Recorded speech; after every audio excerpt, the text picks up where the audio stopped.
Okay, let's be honest. Hands up if those big January resolutions you set maybe feel a bit like a distant memory already. Oh, definitely. Happens all the time, right? Yeah, it happens to the best of us. We sort of charge into the new year with all this pressure, for instant change. And it's usually when it's cold, maybe dark. Exactly. When motivation is, well, maybe not at its peak. It's a bit of a work in progress. It's funny, isn't it? We pick the time when nature's kind of dormant to demand huge things from ourselves. Right. But there's this other idea floating around, particularly online lately. They're calling it the April theory. April theory. Okay, I'm intrigued. Yeah, the basic idea is what if April, not January, is actually the better time for those fresh starts? Hmm.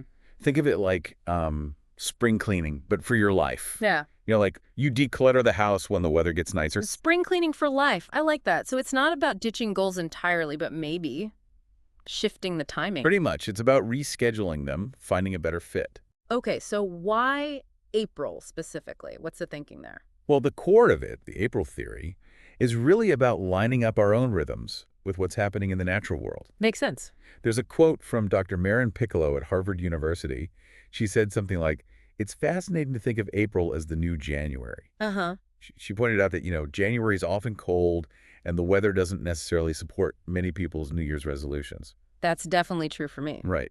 But then she adds, in spring, nature resets, and it's a great opportunity for us to do the same.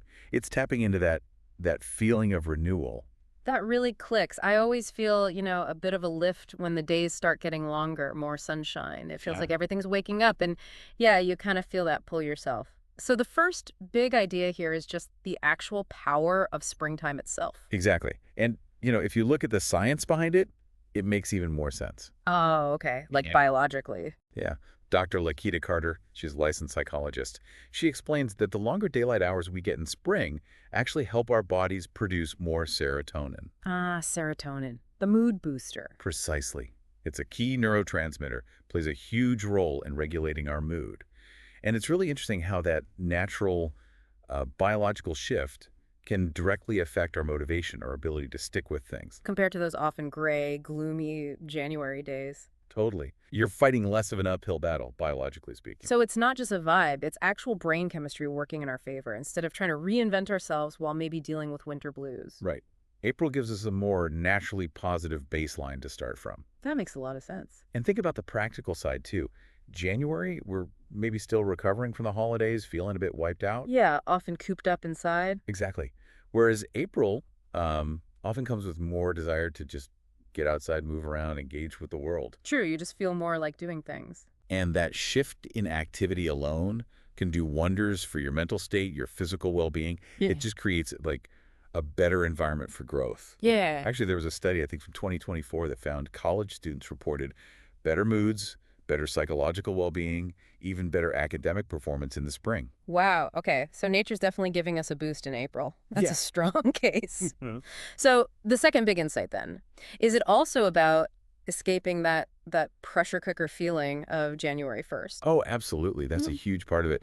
The psychological difference is really key here. Oh, so Well, January just carries this immense weight of expectation, doesn't it? totally. Like you have to make massive changes right now. Exactly. And Yeah. if you don't hit the ground running perfectly, there's this sense of failure that can just linger all year. Yeah, it's that all or nothing trap. Yeah, Slip up once in week one and suddenly the whole year feels like a write-off. right. But April feels, I don't know, more forgiving. It's a different landscape. Dr. Carter actually touched on this too. She said, in January, we tend to look at the start of the year with anticipation and no data. No data. What does she mean by that? Well, we want the year to be better, but we're just guessing at how to make that happen. Yeah. We haven't lived any of it yet. Ah, I see. We're setting goals in a vacuum, kind of. Exactly. But by the time April comes around, a whole quarter of the year has passed. Right. 3 months have gone by. So we have actual real-world experience. We have some data, as Dr. Carter puts it, on what's been working, maybe what hasn't, where we might need to tweak things. So you can be more strategic, more thoughtful about the goals you set in April. Precisely. It allows for a much more informed approach. Less pressure, more clarity. Okay. Less of a sudden high stakes overhaul and more of a considered course correction. Huh. That feels much more doable, more sustainable, Mm-hmm. which kind of leads us naturally to the third key insight. Like, how do we actually do this? How can we put this April theory into practice? Yeah, the practical application, this is where it gets really helpful. Our sources had some great actionable advice. Yeah. Like what? First step, and Dr. Piccolo really emphasized this, is to start small. Start small. Always good advice. She said, the first thing about goal setting is being realistic. Even big things start small. Mm.